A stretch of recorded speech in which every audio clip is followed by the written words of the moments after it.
Yeah. Surprise, a little different than you used to. Yeah. Dropping these bars on YouTube, knowledge I introduce you. Yeah. We chasing this money like it's the prize, it's the voodoo. Fugazi, fugazi, it's just a lie we buying into. We need some cars on deck. Get the rollies, get the Moe, all the Mars on deck. What's up, guys? Welcome to this live stream. Look, if you've been here for a while, you know that I used to do this every Sunday at 8 p.m.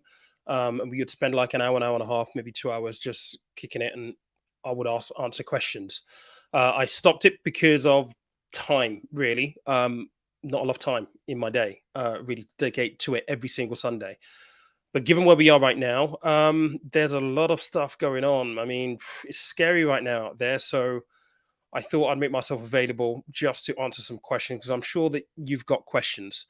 So we'll give it maybe an hour this evening, and depending on engagement, depending on attendance, how many people come here and watch, and what views we get after the live stream is done on the replay, will determine whether or not we make this another regular thing.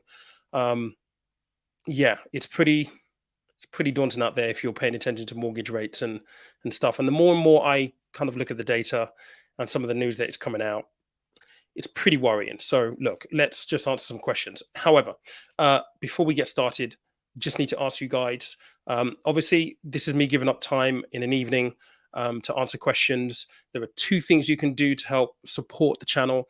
The first will be to make sure that you engage with it. Make sure that you smash the like button. It may sound like a really trivial, stupid thing to ask, but it really does help the YouTube algorithm make sure that it recommends it to other people who may need to see it.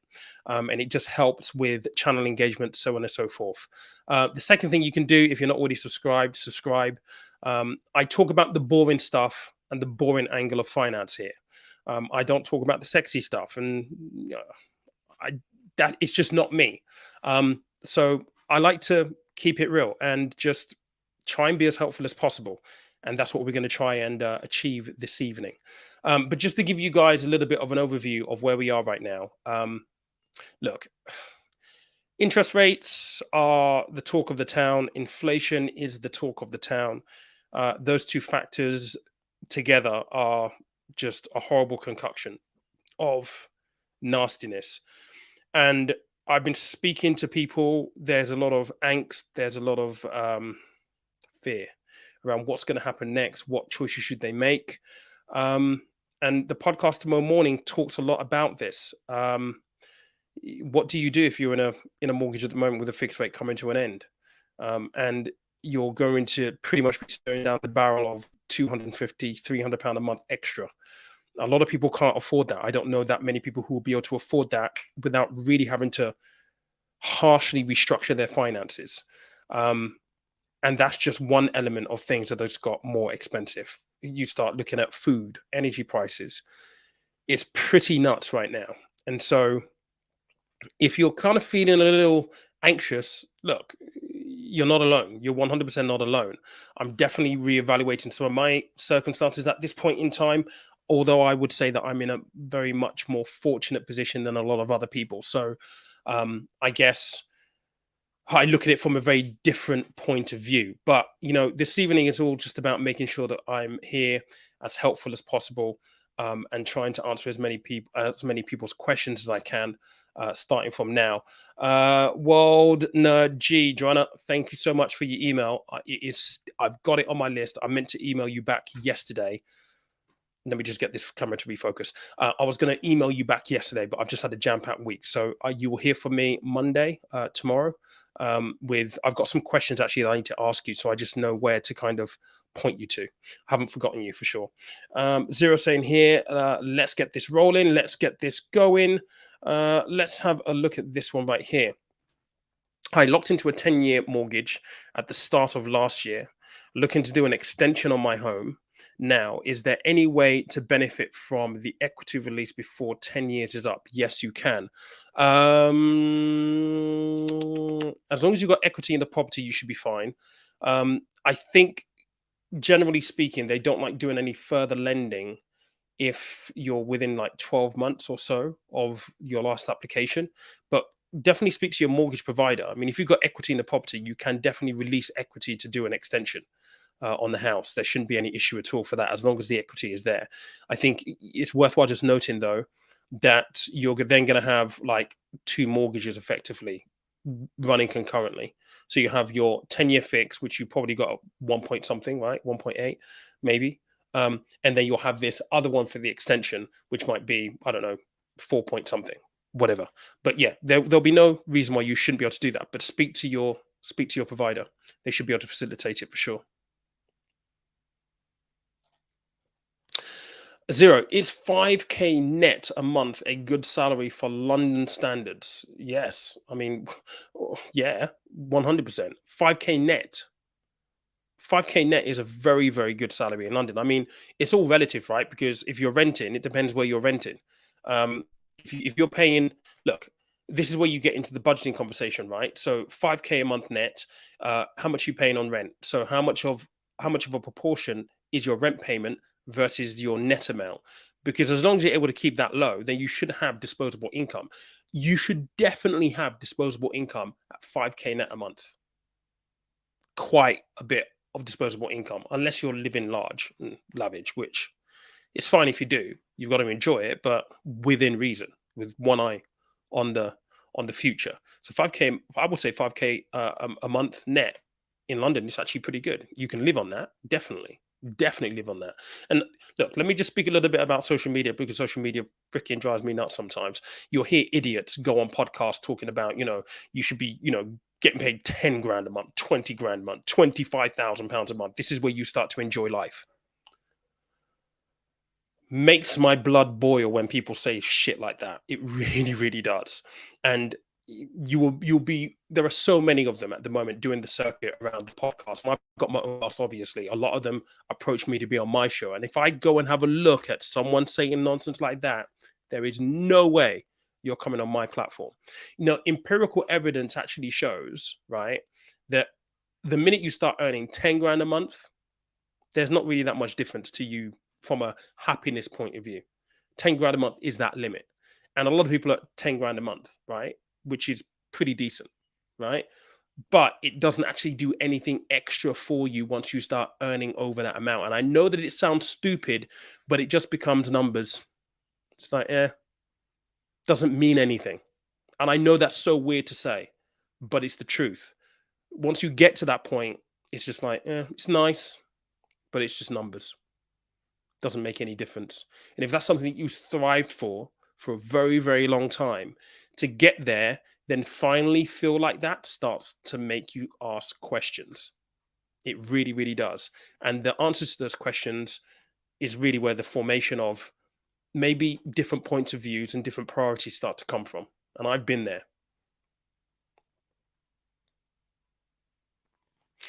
Oh, Food Dweller, thank you, mate. Thank you for this. Actually, let me just get the other periphery up, because it's a little bit tidy when I'm trying to get the get questions going here.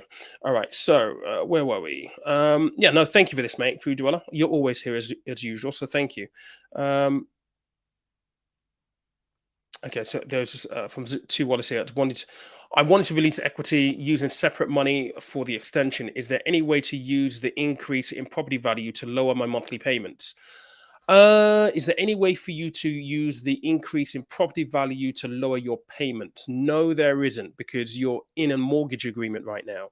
So your mortgage agreement will be for X amount over 10 years at X rate. There's no way that you're going to be able to reduce your monthly payments per se without breaking the mortgage contract and then possibly going on to maybe another deal which will either have a higher rate. I mean, people are bound around this idea of going on to interest only temporarily, which could be a good thing. You need to think about what penalties that might involve, but also, like, you would only do that if you were in dire need, like really, really dire need, and you needed to do that to make sure that you can make ends meet and keep your house. So unfortunately not, mate. I mean, if you did this, last year for 10 years, you're probably on, maybe you might be on a 2 point something rate. Mate, listen, revel in that and enjoy it, because, mate, those days are long gone. In 10 years time, if we're back at 2%, 1% rates, I'll be very, very, very, very surprised. I think I've just skipped here, so I will go back up in a moment, but let me just get to get to this. I'm currently saving for 10% deposit budgeting. I was hoping to be a first time buyer at the end of this year, but mortgage rates, etc., are so worrying. Is this is it just a hope for the best situation? Look, that's a really good question, mate. But and also that's a loaded question. The reality is we don't know what's going to happen. I think the only thing that you can do is continue on your plan, continue to work towards that 10% deposit. Look, it is all doom and gloom right now, but we may get to December and inflation has fallen down to the targets that where they want it to be, and then this could be a completely different conversation because now we wouldn't be looking at mortgage rates increasing. They may stabilize a little bit. We can't control any of that.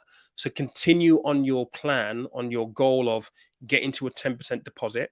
If you can, in consideration of mortgage rates, if you're able to squeeze that little bit more to give you a little bit more than 10%, then by all means do that as well. But I would say, look, just stay on course for your plan. Don't give up. Start to pay attention to the things around you, like your property, your local property market. Speak to estate agents, speak to mortgage brokers, all that kind of stuff. Pay attention to what's happening to you in your local area, because you don't know, something might come up where someone's really desperate to get, to sell a property and they have no choice but to sell. And you might get something on at a bargain. You just don't know. But continue on the plan is what I would say. Yes, keep one eye on mortgage rates, but just remember, we can't influence or control any of it. So yeah, just be mindful. Let me just find the next one. Sorry.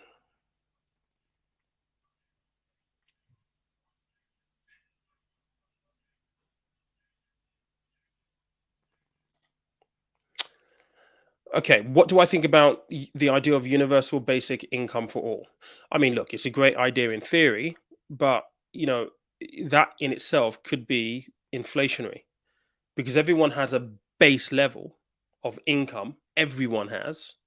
Well, the price of things are naturally going to increase because everyone has the same amount of money to spend on the same items, the same goods, the same services.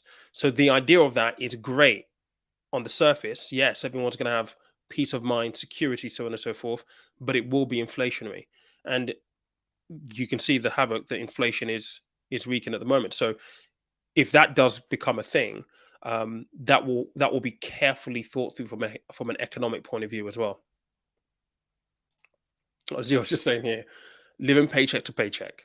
Okay, look, 5K net a month. I mean, look, again, I don't know your ratio for your rent, mate, and I don't know your expenses, but I would suggest that there may be some spending in there that you could probably rein back a little bit just to get you a little bit of a cushion. I don't know. We're not in a coaching session where I can see all of your expenses and be I guess pragmatic and be like, yo, what's this? type thing. Because I do that a lot. And I'm not the kind of person that believes in frugal living. That's not me. I like to enjoy things. I think that you should definitely, try and enjoy things. If you want to go out with your friends and, go out and nights out and eat out, you should definitely do those things. I'm a firm believer in all of that. But I do think that you allocate cash to those things specifically so you have some form of control around that particular pot of spending alongside other pots of spending. I'll give you my experience of what happened to me when I was in Canary Wharf. I was doing really, really well, earning really, really well in Canary Wharf. But I promise you, mate, I was running through probably about 700 quid, 800 quid a month, and I didn't know where it was going.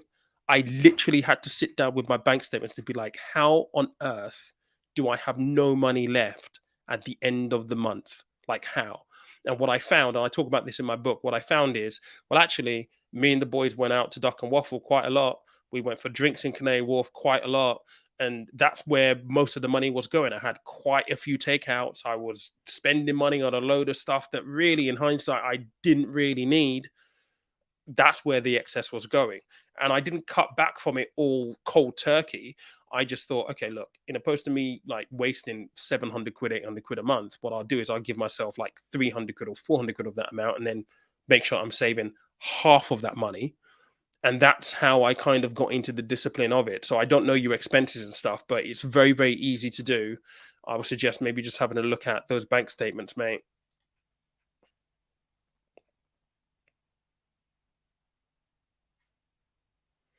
Right, we've done that one.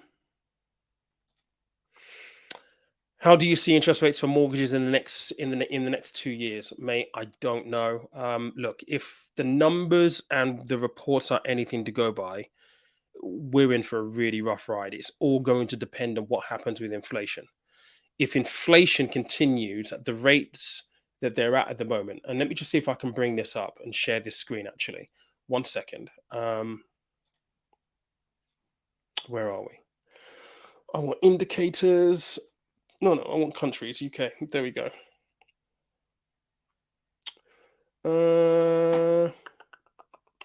Is this the right chart? No, this is not the right one. Right, bear me 1 second. Let me just find this. Indicators, inflation rate. Why have they changed this? Countries. Forecast. No, forecasts. Country. There we go. There we go. There we go. Okay, cool. I'm going to share this screen with you guys. Let's come back over here. All right. Okay, cool. This one doesn't work with this periphery. I'll keep meaning to I need to change this over very, very quickly. 1 second. Right, there we go. Right. So these are our prediction parameters for the year, right? So if we have a look at, is this United Kingdom? Where are we? What am I doing? Inflation rate. Right. So look at this inflation rate. So it's all going to be about this number right here. We're currently at 8.7%. The reason why the Bank of England and economists are freaking out, the fact that we're not here, which is the target at 7.5%, is because, well, look, there is a danger that this inflation number, and bearing in mind the target for inflation is 2%, this inflation is now deeply entrenched in our economy, which means that it's harder to tackle. And it's because they are behind this 7.5% target and at 8.7% that they're saying, look, we need to push interest rates up even more. Now, even with the interest rates being predicted to go up to like 5.5% in the next few months, they are predicting in Q3 inflation to be at 5.8%, which is just under 3 times the target, right? 3 times the target. We're not going to start seeing to be anywhere near the 2% target until about Q1 2024. And that is, I hate to say it, wishful thinking, because so much needs to happen between now and then to make it happen. So if in 2 years' time we get to about 2%, so let's just say in utopia, we get to a 2% inflation rate, targets met, happy days, then you could argue, well, maybe, just maybe, we'll start to see interest rates come back down again. But that's a big if. We don't know what's going to happen. And this is my view, and I could be wrong. People always talk about, that prediction of yours was wrong. It's not my prediction. I'm just giving you what I think might happen. So I'm not saying this is definitely going to happen. But what I think will happen is, even if we get inflation back to the 2% of where it needs to be in 2 years' time, or within the next 2 years, I don't see interest rates or mortgage rates coming down anywhere near to the 1-2% that we've seen over the last 5 years. We're not going to see that. I honestly believe that we will start to see mortgages level out at around about 4 and 5%. And the reason for that, I'm just going to change this back open, just because it's important that we get the context to this right. And a lot of people won't necessarily understand this when I explain it, but it will make sense. It will really, really make sense once we start getting into the numbers. Let me just make sure we change that over. If we go back on interest rates historically, okay? Go back on interest rates historically, and let's just go back, 25 years, okay? Look at where we are right now, and look at where rates used to be, right? So this is what, 2008? What's that? 5.5%. Let's go back even further. Let's go back max, right? Look at this. I mean, that is in the 1990s, 15%. So even now, with us screaming that it's painful, coming up to 5% interest rates for mortgages, right? Even though now we're screaming that it's so painful, listen, it's been much, much worse. And I think that when the economists look at everything with the historical data in view and what's happened between then and now, they're not going to be worried that interest rates are going to go somewhere near 5% and sit here. No, because it's still historically lower than they have ever been historically in the past. And yes, it is a completely different time right now. But I honestly, I would be staggered if we ever get back to this level of rates ever again in the next 10 years. I'll be very, very surprised if we do. So I wouldn't hang your hat on the fact or the idea that we're going to see interest rates fall in the next 2 years. I don't think we will. I think we'll see mortgage rates 4, 5%. We could even see 6%, but I don't know. So I think the important thing is to be proactive right now and try and make the best decision that you can based on the information now. And this is where, hindsight is a beautiful thing. And I do think that it's important just to kind of like get people to realize this. What tends to happen is, and certainly from a psychological and behavioral point of view, when it comes to finances and the way we make decisions financially, it is very, very easy to have information and to understand certain things because in your head you can make logical sense. But money is very emotive. We work hard for our money. We're fearful of losing money. We're fearful of the consequences of poor financial decisions, right? And because there's that emotional attachment to our decision making process, behaviorally, it's also very, very easy for us to then become indecisive or to have a fear of making the wrong decision. And a lot of the time, when you have conversations with people around, okay, why do you feel like that? What they're often doing is they're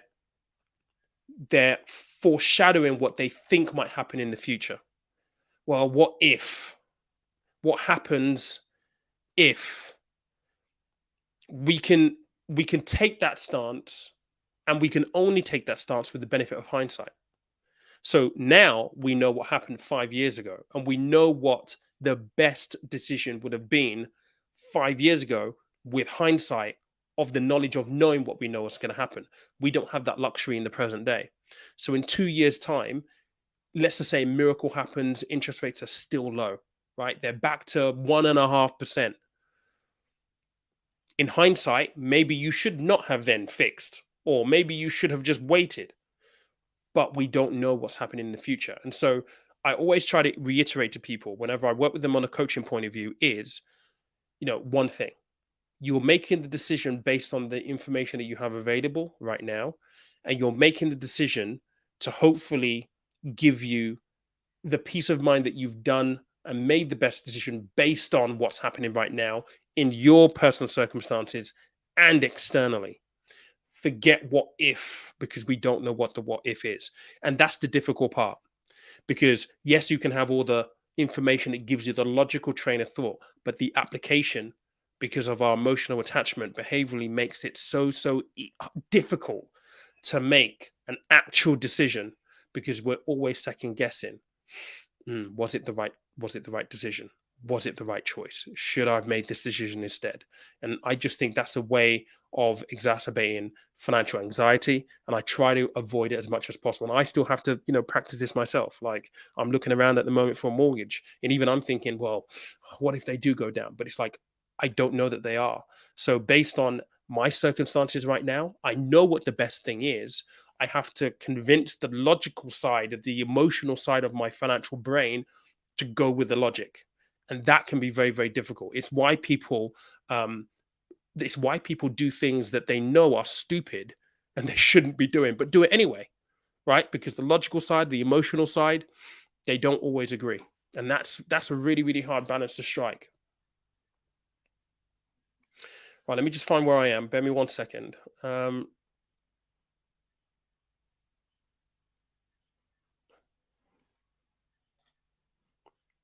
All right, okay, cool. Guys, do me a favor. We've got 39 people on here. We've got 16 likes on here. And Zero has just kindly just asked everyone to smash the like button. So please do smash the like button. It's the one way that you can actually help me in terms of engagement. It's the one way that you can help the algorithm actually get it pushed out so that other people like you actually get to benefit from this session as well, who may not be able to watch it with us live right now, be with us live right now, but they'll watch it on maybe a replay. So please do smash that like button. Let me have a look. I've lost where I am in the comments. I'm just trying to find myself again. Okay,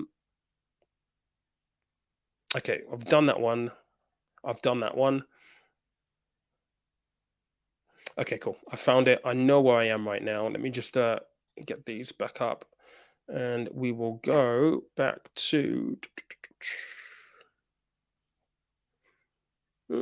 skip. It's skipped again. There we are. Yes, here we are. Afro, thank you. I'm good. Thank you very much. Food Dweller saying here. What do you think about the rally of stock market? Is it going to continue? Someone asked me this on Instagram a little bit earlier. Look, the honesty, I don't know. There are so many things going on. I mean, in the States, their measures to fight inflation seems to be working. Their inflation report was very, very positive. Last week? So on that side of the ocean, things are great, but they do have their issues. They've got an election soon. That's always going to have a little bit of uncertainty.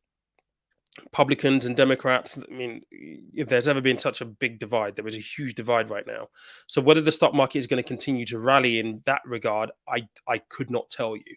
And I think in times like this, if you are investing, and I'm not talking trading here, scalping, looking for opportunities. If you are investing, probably what you're doing, or don't want to say should be doing because it's not for me to tell you what to do, but hopefully what you're doing is making sure that you've got a really good core of fundamental core companies that obviously are important to the way the world operates specifically, right? I mean, I'm not going to lie, my Tesla stock is doing pretty good. I mean, it was down for quite a bit. It's recovered quite a bit, which has been encouraging to see. But in times of inflationary periods, tech stocks typically don't do well. So will we continue to see this?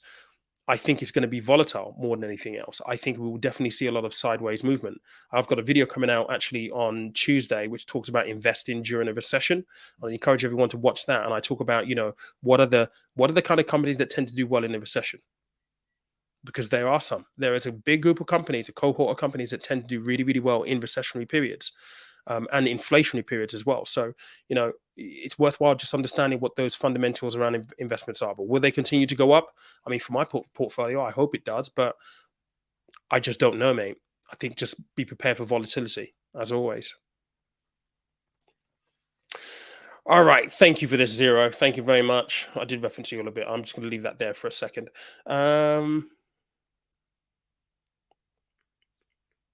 Oh, thanks, Sonny. This is really, really good. Just got your book too. Hoping to learn more positive behaviors. The behavioral side of your money is so, so important. It's really, really difficult. I mean, I share a lot in my book about my own personal story and how in the end, one of the ways that I curbed, the spending the £700-800 a month is I actually had to go through an exercise of really thinking about, look, how is this happening?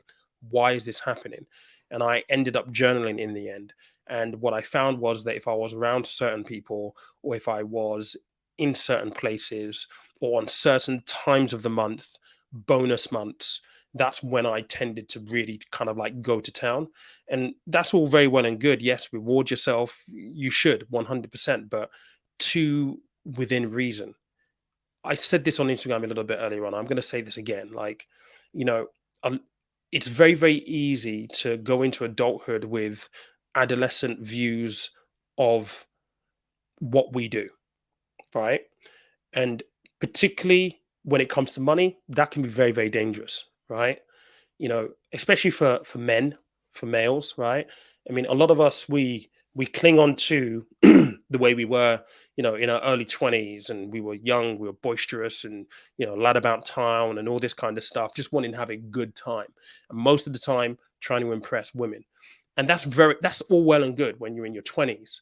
But when you start getting older, those things become counterintuitive. They actually are negative attributes to have, because especially when it comes to your finances, adolescent views and behaviors, attitudes towards your money are very, very damaging, particularly now where there is so much preference on social media telling you that you should be a high value male, successful, financially stable. You are never going to be financially stable if you can't take care of the small things. And I think that's really important, and where the behavioral patterns really come in, because you need to understand what your behavioral patterns are. What are your triggers? Like, so for me, I'll give you a few right now. If you haven't bought the book or read the book, you can scan the QR code literally. Well, right, where are we? Right here, right. QR code right there. Right there. There we go. You can scan it there. But a couple of triggers for me. Thursday nights in Canary Wharf, massive trigger. Because guess what? Everyone goes drinking on a Thursday night. I was single back then. Yeah. Go and chat to a lot of really nice looking women. Great. All right. I worked on the 50th floor of Canary Wharf. By the way, what a pool that is, because the view from the 50th floor is incredible. I used it as a tool to pull women, right? So Thursday nights for me were just this massive, massive red flag. Like, self-destruct button. Like, literally go downstairs, have a few drinks, go to wherever we needed to go into central London, bring girls back to the office, like adolescent stuff, right? But that's one trigger. So I knew on Thursday night, like, dude, get out of the office early, don't knock around the boys, or if you are going to go out, don't have your bank card, maybe take out a little bit of cash, and that's your lot, right? That was one trigger.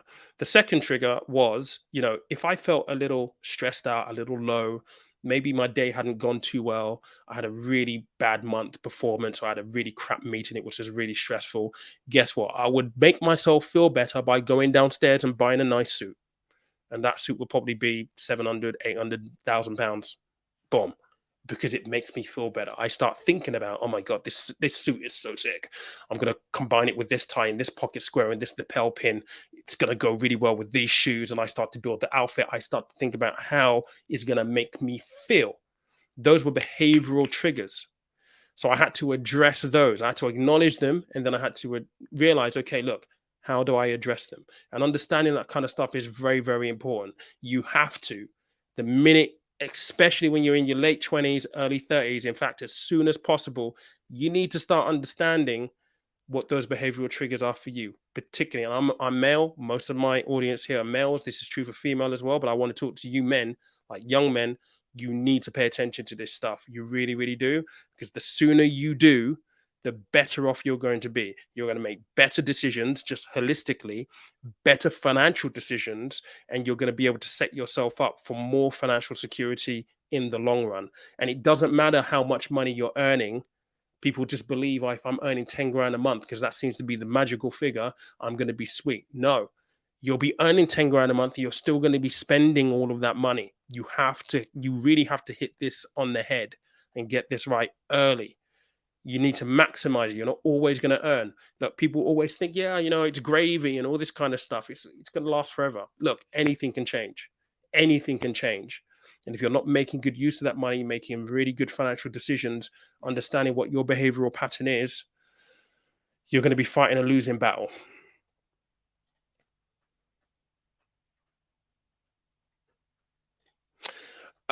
Well, gee, okay, let's have a look at this. Yeah, sounds familiar. I found the more I earned, the more expenditure I had, because there was a lifestyle expectation, 100%. And I've done it. Buy a nicer car, start shopping at nicer places, spend £1,000 on a pair of trainers because, hey, the money's there. I've got a good bonus quarter coming up, so I know how much money I'm going to get. You automatically lifestyle creep. It is the dumbest thing you could do. It really, really is. And it's not going to feed you or help you get any kind of financial security if you do that. You have to think about smart allocations of your cash. Kevin is just saying, do you think Andy will raise the rate on Wednesday? I think it's on Wednesday. I think it's on Wednesday. I'm pretty sure it's Wednesday. I will do something on the channel around about there anyway. Look, I'm in the 98% camp that he will. I think he has to. He hasn't got a choice. He has to. The inflation figures in the States are coming down. We're well above our target for inflation for Q2. He hasn't got a choice. He has to increase the rates. And that means, there's going to be further bad news this week for households across the UK. So yeah, I think everyone should be prepared for that.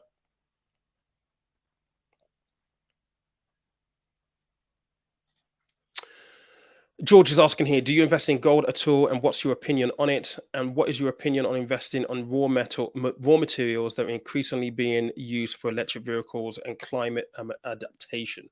Yes, I do have gold. It will be in one of my portfolios as part of a portfolio. Um, raw materials are a finite commodity. So yes, and especially in EV, I've got some companies that work in that area specifically. So yeah, I mean, if you're looking at that long play, that future play, because the world is going EV, right? Then yeah, they will be great investments for the future. But again, it's all about making sure that you allocate the right amount of capital. Don't go and put all of your cash into gold. Don't go and put all of your cash into, a company that is mining cobalt or zinc or something like that, because they go into the batteries for EVs. Make sure you've got the allocation around your investment right. So a proportion of that money going into those kind of companies, whilst keeping an eye on other sectors. EV is one part of a very large picture, right, of how the world operates. And as it becomes an increasingly larger piece of the picture, that doesn't detract from the other areas which are bigger in scope and in scale. So it's really important to kind of bear that in mind and just understand how you're going to allocate cash. But yeah, if I was looking at a long-term play, investing in these companies, I think that's the direction of travel. So yeah.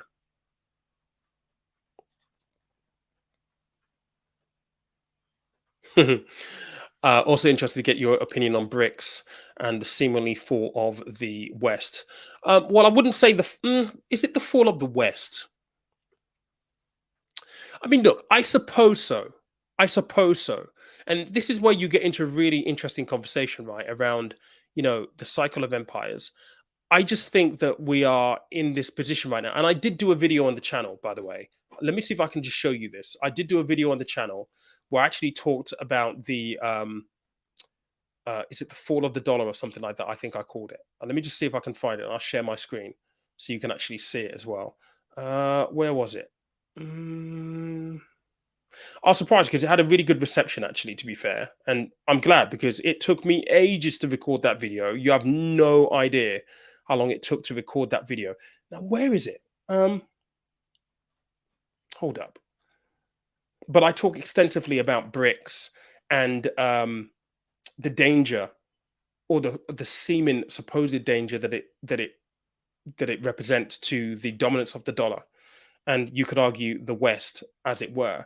But if you think about the West, the US is, the proclaimed leader of the Western world, right? They are the economy to be.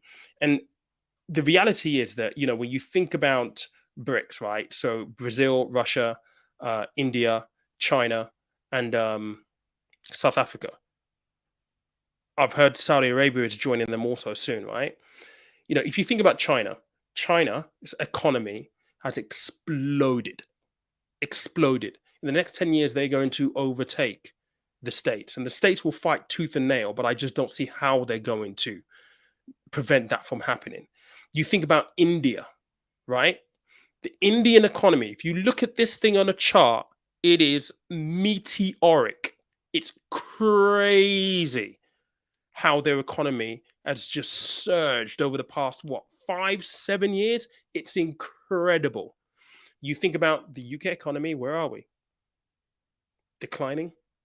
America. In this video, I talked about, Ray Dalio has this theory around the rise and falls of empires, and he talks about at the top of the curve, you see certain patterns. And on the top of the decline, you start to see certain patterns. One of the patterns is you start to see political divide. We're seeing that massively in the States now. You see a massive wealth gap.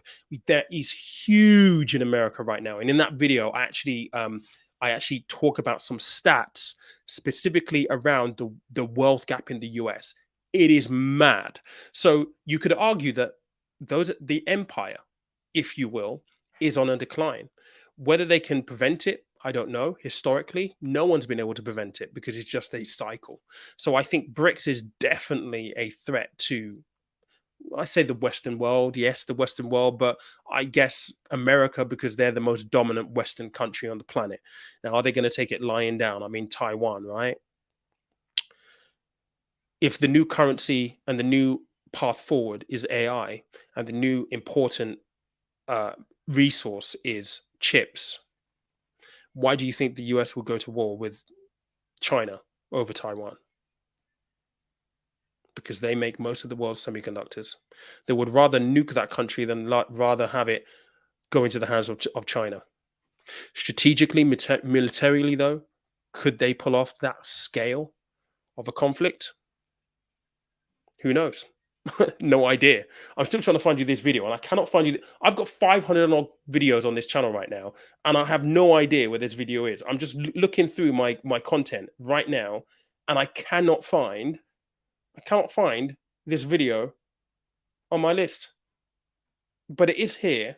I'll continue to scroll because you should definitely go and watch it. I do kind of break down a little bit. Let me just give it a good pay attention right here. It was before. Oh, here we go. I have found it. One second. Let me just get. It's this one right here. Let me just share this one. Okay. So this is the video that you probably want to go watch, mate. All right.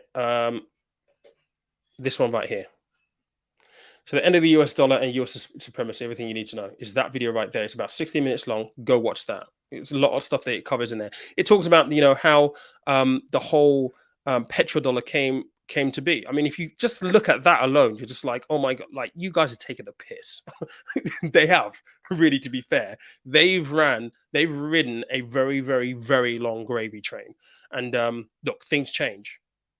Things do change, and that is a big statement to make for many people because it is terrifying to think that the way that we view the world in Western society potentially is no longer going to be that status quo. Communism, that is a scary thought for a lot of people. But I just think when you look at Ray Dalio's theory on it, you just can't deny the signs. You can't ignore the signs that it's right there in front of our faces, basically. So, yeah.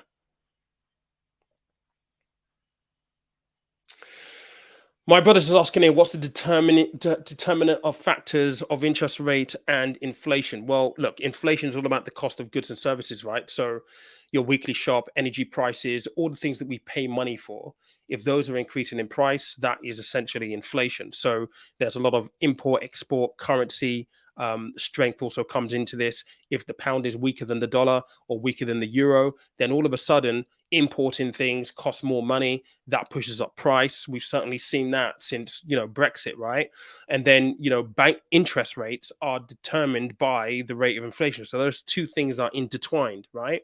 So you have high inflation. One of the ways that the Monetary Policy Committee or the Bank of England or any federal bank will target inflation is to increase interest rates, because the idea is you make borrowing more expensive, people spend less money, and by spending less money, the price of things start to fall because people are spending less money. It's a virtuous cycle, a vicious cycle, in fact. So those two things are very much intertwined quite a bit. I'm just looking at here. Okay, right. So let's have a look at this one. Where are we right now? We're 43 minutes in. Okay, quite a few. Let's see if I can just zip through some of these. Where are we? Just lost my space again. Let me just find myself. All right, there we are. All right, guys, please don't forget to smash that like button. Let me just get this up there as a bit of a reminder. It will really, really help me. It will also help other people who may benefit from this live session as well if they can't attend the live as you are right now. But on the replays, it just means that the YouTube algorithm will push it because they might be searching this topic or need to hear what we're talking about here. So by all means, do smash that like button, please.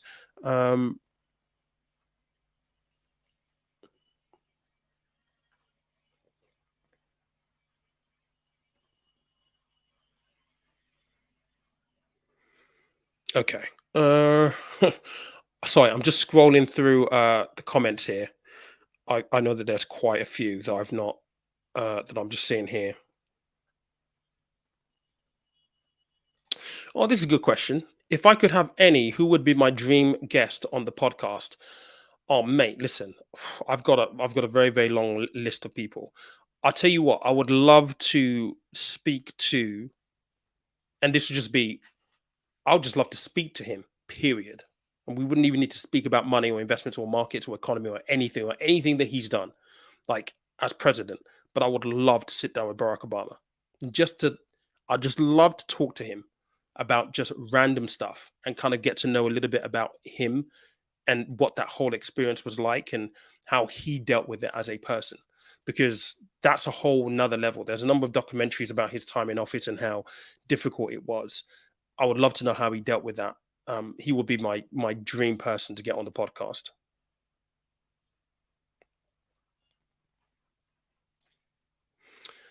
What's he saying here? For me, the best thing about having to start again financially is the knowledge I don't need as much money as I thought I did. That's very, very true. And that is counterintuitive to social media narrative. Social media narratives is saying you need as much money as possible. And it drives me nuts. It really, really does. Like, to live a good life and to live a comfortable life, you don't actually need, what social media will tell you in millions in the bank. Yeah, like you can have a very nice life with a few millions in the bank, but people don't realize that that kind of money can also be a noose around your neck as well. You know, um, yeah, it's just very money obsessed right now. I think the reason why people say that is because they don't really understand what is important to them. And I think once you have an idea of what is important to you, your perspective basically shifts, your mindset shifts, and you realize that actually money is only a tool to help you do things or create things. And the funny thing is, when you do have a lot of money in the bank, you get to the point where actually the things that you thought you wanted to do, because you can do them, they're not as appealing as before. Or once you've done them, okay, what next? I've done it now. Then you start chasing other things just for the pure fact of you're chasing the next high from the previous high, and that in itself is very very dangerous. It's a dangerous place to be. Um, yeah, I mean, I can say that now with a little bit of experience, and I don't expect a lot of people who haven't been there to understand it, but that's the benefit of hindsight, right? Yeah. I listen, mate. Good question. I wish I knew. I wish I knew what is going on with the Manchester United takeover. Listen, you know what? Right, I follow Sam at United People's TV. Right, he's awesome. Used to follow Mark Goldbridge, but I just think this guy rambles on so much. It's like it's a lot of like him just ranting a lot of the time.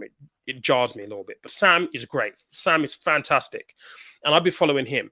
And look, a lot of the United YouTube channels don't necessarily know what's going on because they're looking for like the normal football pundits and sources to give information. They don't even know what's going on. So I'm paying attention more to like Reuters and financial news, because one thing that they have to do is on sale, the stock market is going to know what's happening because they have to tell the stock market. So I'm paying attention to Reuters. And as it currently stands, it looks like Sheikh Jazim is going to get the club, but nothing's been kind of like confirmed or anything. So who knows? I hope he gets sold to Qatar personally, because it just means a great start. Like, the debt's going to be gone. There'll be further investment into the club. And I think that's kind of, even from just a business point of view, that's what you want. You don't want what the club's got $963 million quid's worth of debt. It's close to £1 billion. That's going to be written off with a Qatar buy. And yes, it's not going to be available on the stock market anymore for private investors, but it's a good stance from a business point of view, not having any debt and having enough money to pump into the club for investment. I think it's a great restart. Although Qatar does have its own downsides, but who knows what's going to happen. But I'm paying attention more to the Reuters sources more than anything else now, because the football sources they're not getting a lot through, and they're not going to get a lot through, because if they leak it to football pundits before the stock market, then they'll be in breach of all kinds of regulatory rules.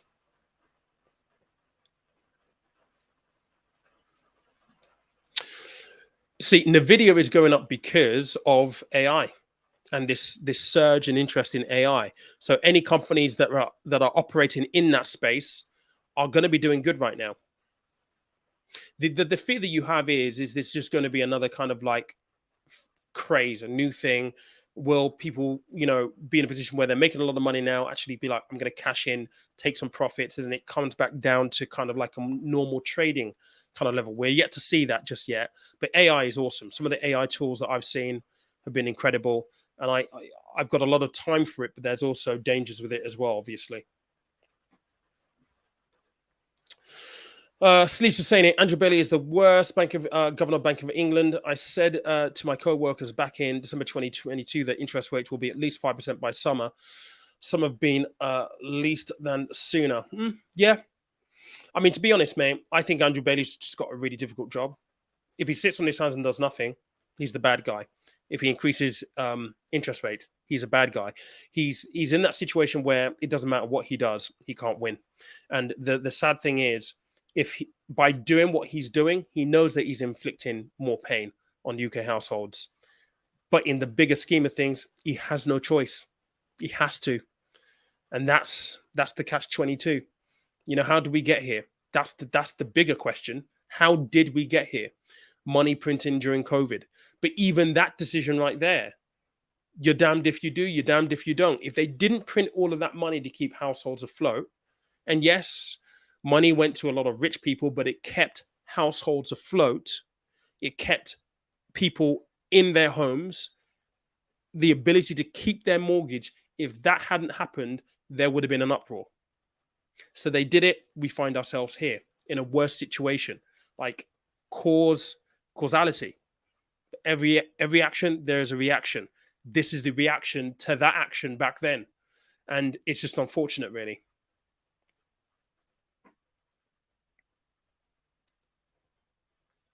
Did I get a bonus every month when I was in Canary Wharf? No.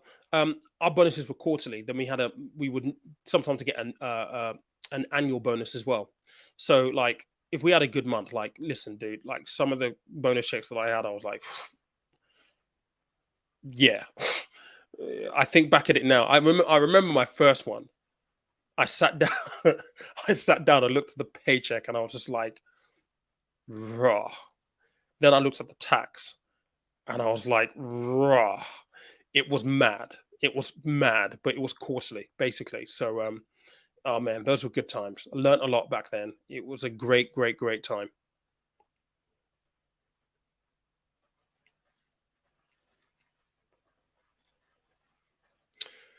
When I see someone at the bar living up the shots, that's not a bad thing. When I see someone in the toilet, it's not light. All right, let's have a look at some other bits and pieces here. All right, we're just coming up to an hour now. Where are we?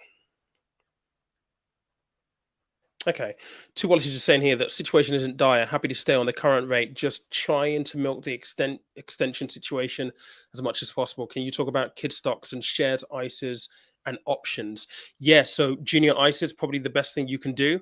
You can do cash and you can do stocks or shares, junior ISAs. The only thing that people don't like about junior ISAs is the fact that your kid's going to own the money at age 18. And a lot of people get apprehensive and panic because, well, what if my kid gets this money and then just, I don't know, blows it on cars, women, booze, drugs, whatever, right? And that's where I say that's your responsibility as a parent to make sure that they don't. And I know that's easier said than done. But what you can do early on, if you plan on doing things like junior ISAs for your kids, is make sure that you're having conversations with them about money, the value of money, start bringing in financial education very, very early on and start to have those conversations and tell them, look, your grandparents, your uncles, your aunts, we are putting money into this thing for you because we want to give you the best start in life possible. This is something that maybe you didn't have, I didn't have. We want to make sure that you're using it. Start telling them that early.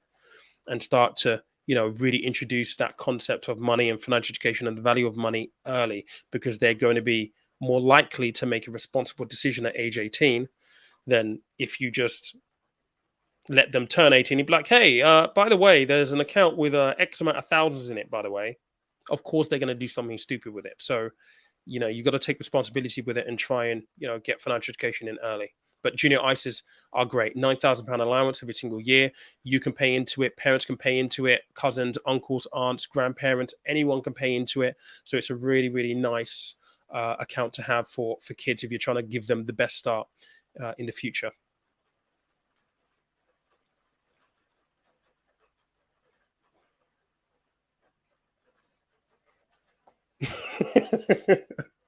All right, I'm not going to put this one up here, but there's a conversation here about this whole 5K thing.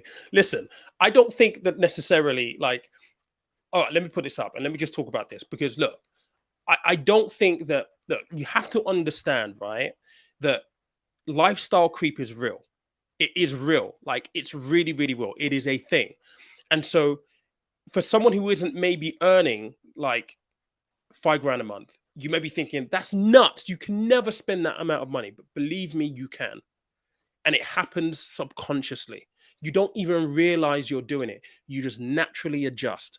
And that's why I say, from a behavioral point of view, that's why you need to understand at those moments where you make that unconscious choice to buy something, to shop at a new place. All of those things happen under the radar. They happen very, very subtly. You won't be aware of it. You definitely won't be aware of the impact it has in the long term, in the moment. And so from a behavioral point of view, you kind of need to understand how you work. And believe me, it is done so easily. You can spend £5 just like that, especially if you have a really good circle of like friends, social. And London is amazing for going out. It's one of the things that I miss about London. On Wednesday night, you want to go out, you can go out. You can get drinks every day of the week. And there are so many places you can go. And if you're in that kind of like bubble where that's your thing, it is so easy to do. So trust me, it's easier than you think. And you don't have to have a drug problem, and you don't have to have an expensive girlfriend to do it either. I mean, I would argue that, yeah, I mean, if you're dating, Jesus Christ, it's expensive. And I'll tell you what, right? Because I don't mind talking about some of my own personal stuff, right? I got to the point in Canary Wharf where I started to refuse to take girls on a first date that was expensive.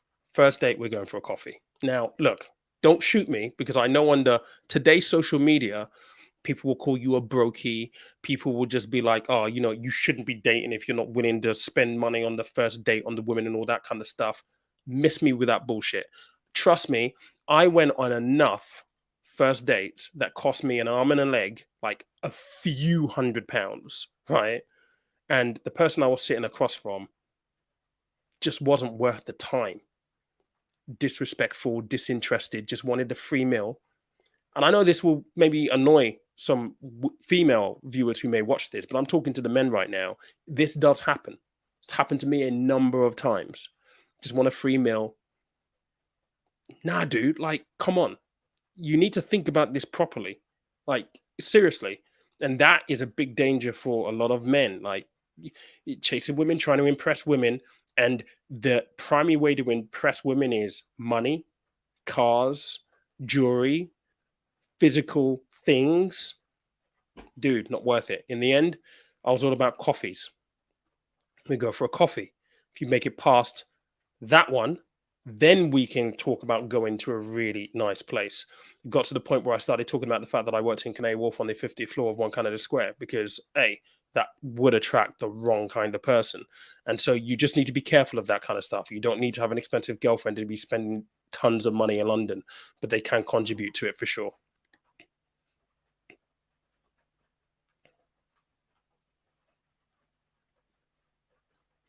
Well, I'm just going to find where I am. Sorry.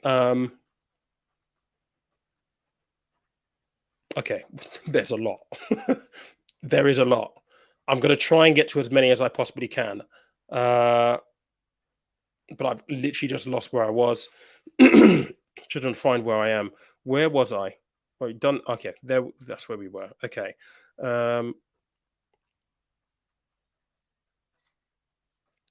Vietnam is on the rise tech-wise. Noticing more and more gadgets and routers are made in Vietnam. Interesting. That may be an outsourcing, and that could be maybe a shift from China from a manufacturing point of view. I just don't think that they have the infrastructure or the economic kind of setup in Vietnam from an investment point of view, though. Hmm, might be something I'll look into, maybe do a video, provide some commentary on. Interesting that. Thank you for that. What's your advice on buying property of parents? Go and get some legal advice and mortgage advice for this, because people just think that parents can pass down a property and just sell it to you at a really huge discounted price. I've seen it where people have got into trouble for that. So you need to take proper advice to make sure that you're not going to be breaching any rules and possibly be slapped with some kind of penalty.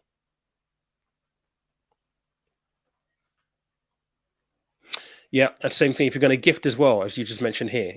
If you're going to gift, look, HMRC are not stupid, right? So if they're gifting to avoid inheritance tax, HMRC is all over that stuff. So again, take some advice. They can gift it, but it has to be done in a particular way. So you need legal advice to make sure that you get it right. Just don't take advice from someone down the pub who supposedly knows someone who's done it. You need to get advice on your specific situation.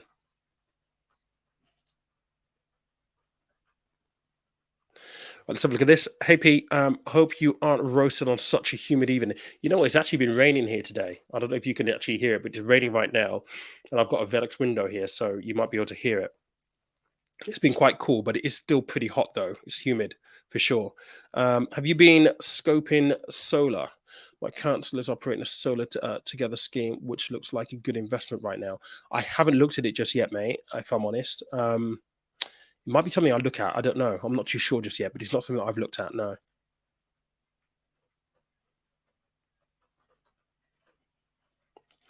Yeah, so Anil was saying it's a shame that our salaries do not keep up with inflation and the fact that you are getting poorer. That right there is the pain point, right? Because look, we work some of the longest hours in Europe. Some of the longest hours in Europe. And then it feels as though you haven't got enough resources just to maintain your standard of living. And that's what's going to be impacted, people's standard of living.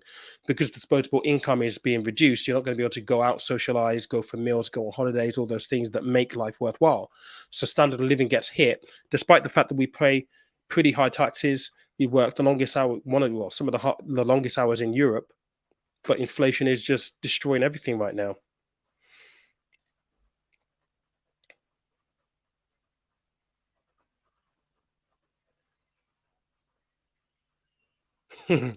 Yeah, cheers, mate. Snazzy shirt. This is Zara, by the way. So I tell you, mate, I've done pack lunch a number of times. And be like, where'd you get that shirt? It's all been Zara.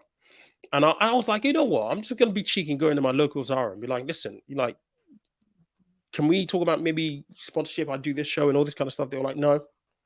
The clothes sell themselves, and I suppose they do. But hey, they should definitely sponsor me because yeah, a lot of the stuff that I've been wearing on TV and when I've been doing stuff has been from Zara. But hey, the clothes sell themselves.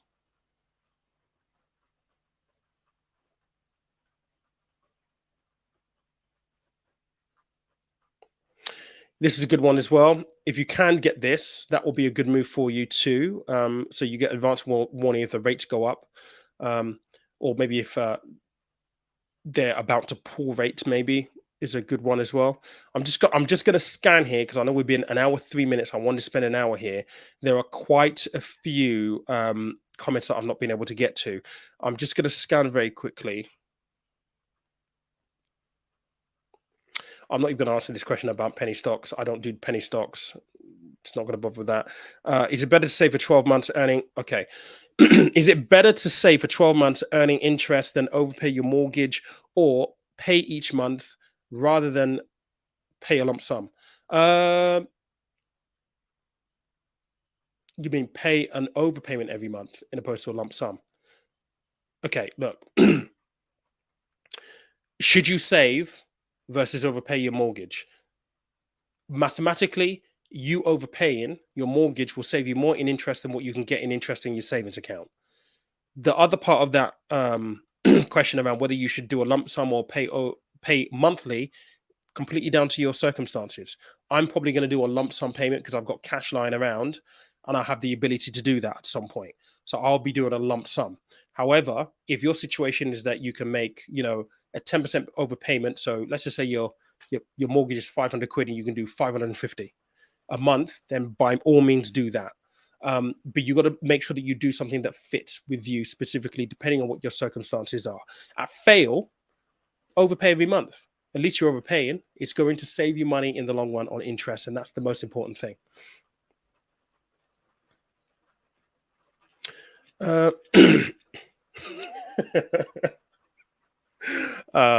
Listen, I try not to, but hey, like, it's important that we talk about this kind of stuff because, like, I spend time on social media, obviously, and some of the things that I see right now, it's just kind of like, what is going on with the world? Like, seriously. And I could not imagine being, in my 20s in today's world. It's so difficult. The pressures are so different from what I had in my 20s, and I thought I had a rough ride. I mean, Jesus Christ, like, you guys have got to be bulletproof. You've got to be Superman, really, to be honest. And it's so hard. And because money is such a topical point on across social media right now, like, you really need to have your wits about you. Like, for real, you need to have your wits about you. You need to know how to level yourself up. You really, really do. And obviously I talk about money here on the channel. So this is kind of an outlet for me to talk about this kind of stuff, but it's not going to be the Ayatollah of this channel by any means. But I'm happy to share my experiences because, hey, look, I do have a little bit of experience.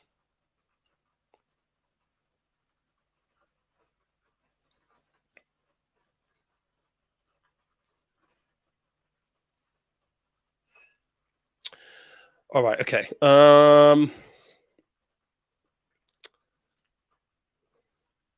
It's not just millionaires, mate. Ordinary people are leaving. Ordinary people are leaving. Portugal, yes, great tax environment. I don't know about Greece, but I've heard Greece does. Australia, I don't know about Australia. I think people are going to Australia because obviously different way of life, but Dubai for sure. I'm going to Dubai next Sunday, and I'm going there for work, and I'm going there to talk about how I set up out there for work potentially. And this isn't something that's come out of the blue. This has been in conversation, in planning, maybe now for 2 years. We're possibly at the point where we pulled the trigger on that. But yeah, a lot of people are leaving, not just millionaires now. Property prices in Dubai are just freaking nuts, though. I mean, Jesus Christ. Sheesh. They've not even increased the tax band thresholds.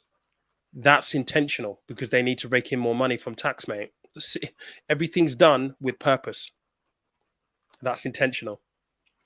I got 2 kids and my wife who doesn't work. No drugs here. There you go.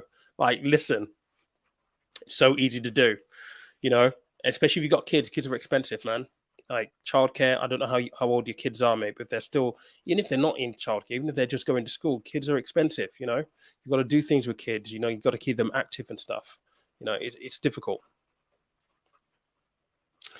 Say something with fun direct there. Could you please bring Ralik back on, please? I will have a look for him. I've not spoken to him for a while. I will have a look to see if I can get him on. Don't do this. Don't do it. That would be the wrong thing to do. That's all I can say. I'm very, very conscious of time right now. So I'm just trying to literally scan through the comments, and more and more and more are coming through. So I'm not going to be able to get to all of them. Apologies, guys. But I do appreciate you for spending this time with me.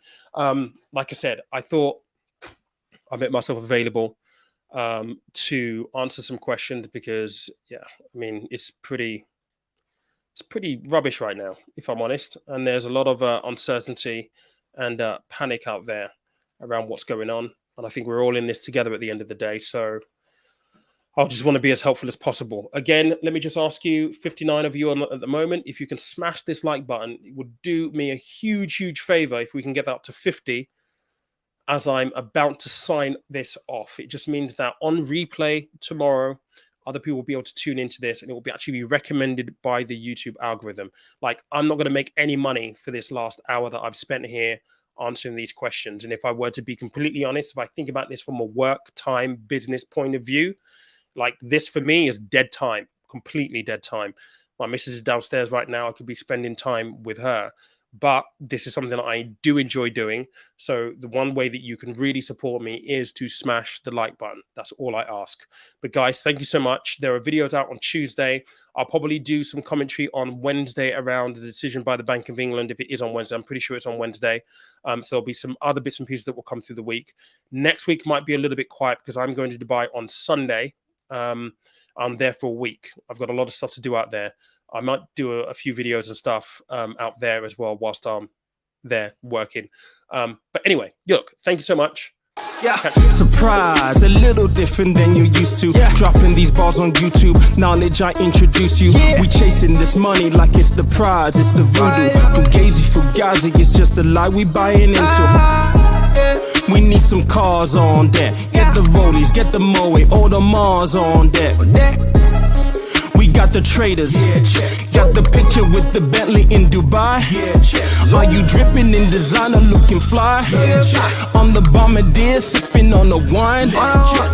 Broke man, we broke. Where's the fun in being broke? Stocks and bonds get you yo. That's what I'm teaching these folks. I see that smoke, see them choke. Getting coked while I'm researching these stocks. Buying coke. 20 months on the channel, million people taking note. I got a warrant for Buffet. I'm coming for his folks.